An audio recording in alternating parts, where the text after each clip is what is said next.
All right, we're working at Kevin's today. We're going to put some oil in this bike and take it out for a test ride.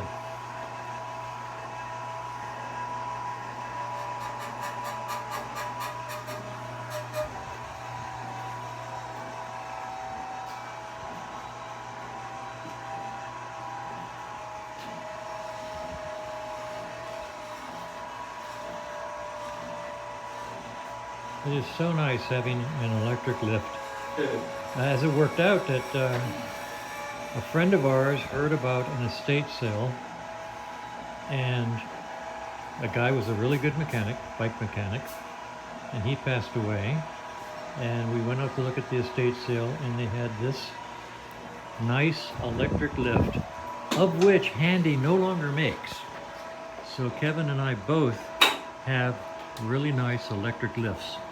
Handy stopped making the pure electric one, and now they have what they call their electric, but it's really just a hydraulic with an electric motor on it to activate the hydraulic system.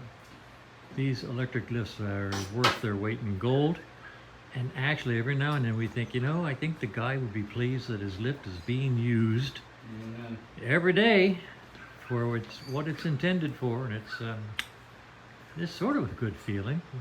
We like to think that.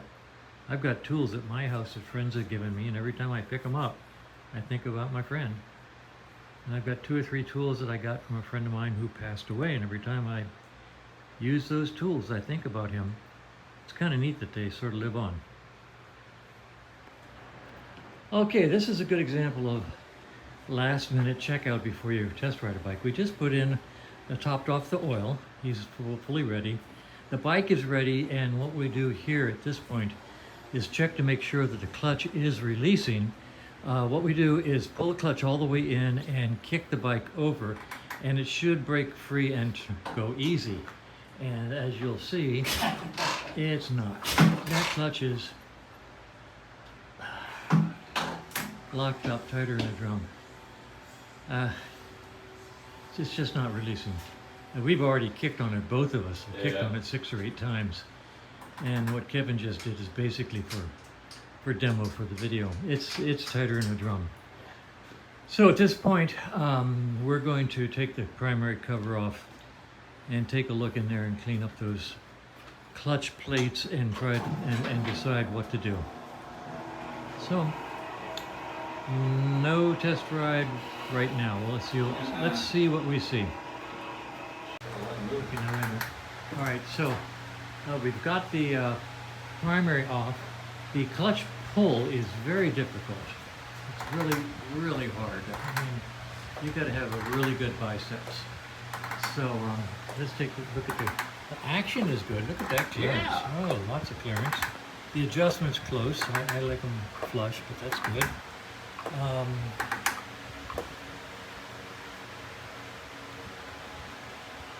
don't see anything overt in here. No.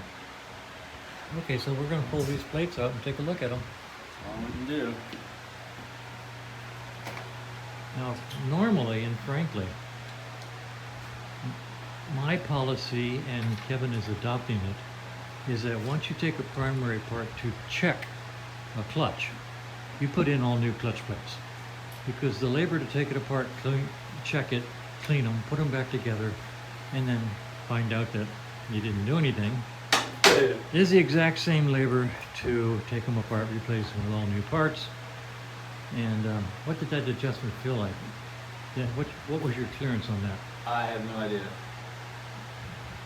Can you feel it touching or loosen? It's tight there, looser there. And it's still hard. It's less. Okay, what we're going to do is we're going to pull that apart. We're going to take that cable out, lubricate the cable all the way down while you check the clutch plates and decide what we want to do. And anyway, as I was saying, basic policy in a shop is that you take something apart, you replace all the parts, you put it back together. You don't take them apart, clean them, and put them back together to see if that solves the problem. Because you can end up doing double labor, and the second time is free. Okay? So anyway, that's just a philosophical difference between working on your own bike and working on a client bike. It's a different world. All right, we're pulling out the clutch plates. There. Oh man. Well stuck. Oh, jeez Louise. And worn. Okay. And that pretty much takes care of that decision. Yep.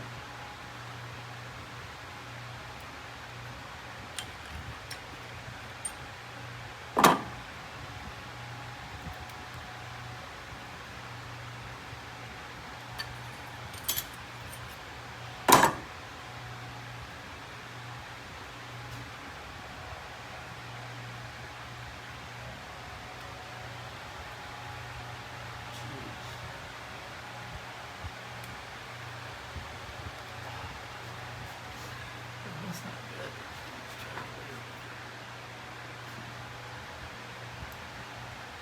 Oh, of course. That's too big. Yep. Of course. I think what's his name gave us those. They're just, Yeah. they're just too big.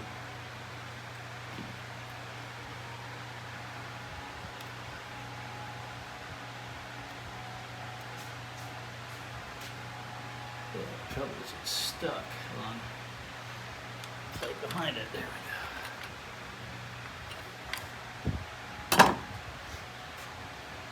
I'll show you these little hooks that we're using and tell you the story behind them because it's really funny.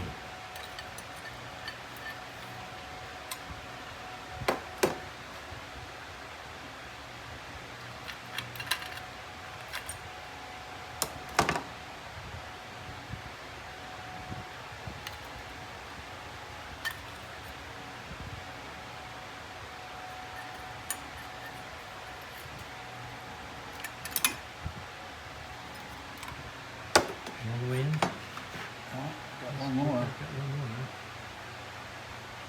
It's supposed to be fiber here? I don't know.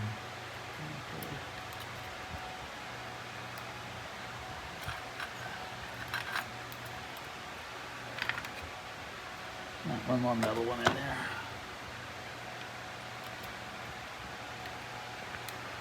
Holy crow.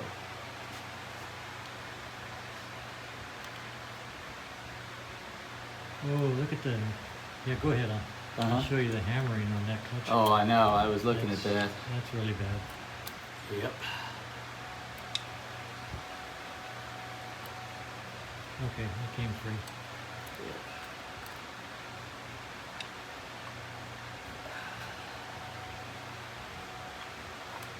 There you go.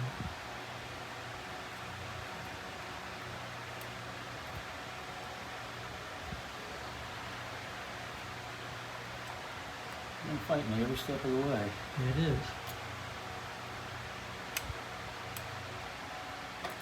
There you go. That's why it's stuck. Stuck together. All right, all the way up. Okay, so let's talk about this basket.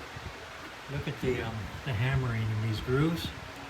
That will keep the plates from releasing. They'll just stick together rather than release. So the basket needs to be replaced. That's interesting. What's that damage right there? Where am I seeing it damaged? That one there. There's my finger right there. What is that? It looks like a hole that's been drilled there. What is that? Can you see that? It is. It's a hole? They're holes. Are they in all of them? Yes. All right, well then that might be, this is a 78, so maybe that's a late model feature, just to let oil out or something. I guess, yeah. Maybe. But yeah, those are hammered to pieces. I can see them up there.